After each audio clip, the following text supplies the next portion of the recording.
வணக்க நண்பர்களே, நம்ம சேனல்ல தமிழ் சமையல் மதுரையில நம்ம இன்றைக்கு ஹெல்த் டிப்ஸ் பத்தி தான் பார்க்க போறோம். அதுக்கு முன்னாடி நம்ம சேனலுக்கு நீங்க புதுசுனா ஃபர்ஸ்ட் சப்ஸ்கிரைப் பண்ணுங்க. அப்படியே பக்கத்தில் உள்ள பெல் கானையும் மறக்காமல் கிளிக் பண்ணுங்க. அப்பதான் நான் அப்லோட் பண்ண வீடியோ உடனுக்குடன் உங்களுக்கு வந்து சேரும். நம்ம இன்றைக்கு பொரிகடலை பயன்கள் பற்றி தான் பார்க்க போகிறோம். வாங்க வீடியோக்குள்ளே போகலாம். இந்த வீடியோவை முழுசாக ஸ்கிப் பண்ணாமல் பாருங்க. அப்போதான் இதன் பயன்கள் முழுசாக தெரியும். பொரிகடலை தேங்காயுடன் சேர்த்து சட்னியாக அரைத்து சாப்பிடுவார்கள். புரதச்சத்து அதிகம் நிறைந்த பொரிகடலை அடிக்கடி சாப்பிடுவதால் இதய நலம் மேம்படும். குழந்தைகளுக்கு பொரிகடலில் வெல்லம் சேர்த்து சாப்பிட கொடுப்பதால் குழந்தைகளுக்கு தேவையான வைட்டமின் கிடைக்கிறது.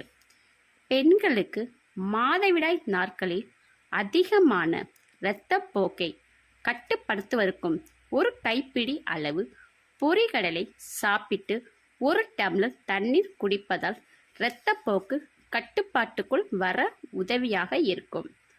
பொரிகடலை சாப்பிடுவது உடலில் உள்ள கெட்ட கொழுப்புகளை கரைத்து உயரத்திற்கு ஏற்ற உடல் எடையை அதிகரிக்க உதவுகிறது.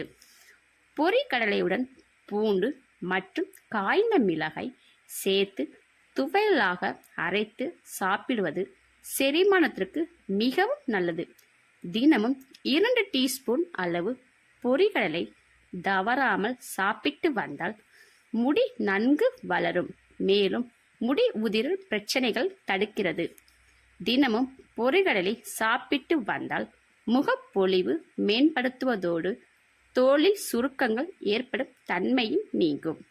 பொரிகடலை சாப்பிட்டால் உடல் எடையை குறையும். உடல் ஆரோக்கியமாகவும் இருக்கும். பொரிகடலில் என்னென்ன ரெசிபிகள் பண்ணலாம்? பொரிகடலை சட்னி, பொரிகடலை உருண்டை, பொரிகடலை லட்டு, பொரிகடலை பருப்பி. மேலும் இது போன்ற ஹெல்த் டிப்ஸ் தெரிந்து கொள்ள நம்ம சேனலுக்கு சப்போர்ட் பண்ணுங்க. மறக்காமல் லைக் அண்ட் ஷேர் பண்ணுங்க. மேலும் சுவாரஸ்யமான ஹெல்த் டிப்ஸ் தெரிந்து கொள்ள கமெண்ட் பண்ணுங்க.